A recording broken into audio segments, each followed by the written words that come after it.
Hi guys, this is me Ann. Samahan niyo ako at gagawa tayo ngayon ng DIY dehumidifier gamit lamang ang uling. Tatlong materials lang ang kailangan natin dito.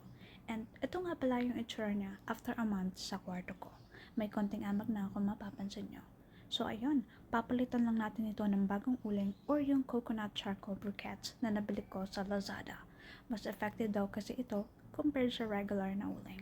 At nakaka-absorb talaga ng humidity. And by the way, kung may malaki kayong can na may lid, mas better yun compared sa ganitong container. Pero since ito lang yung available sa akin, carry na to.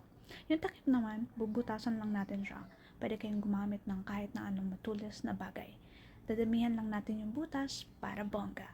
And after that, tatakpan lang natin siya na maigi and we're good to go. Then, pwede mo na siyang ilagay sa sulok ng kwarto or kung saan mo gustong ilagay. So, ayun lang. Hope you like my DIY. Please like, follow, and subscribe. Bye!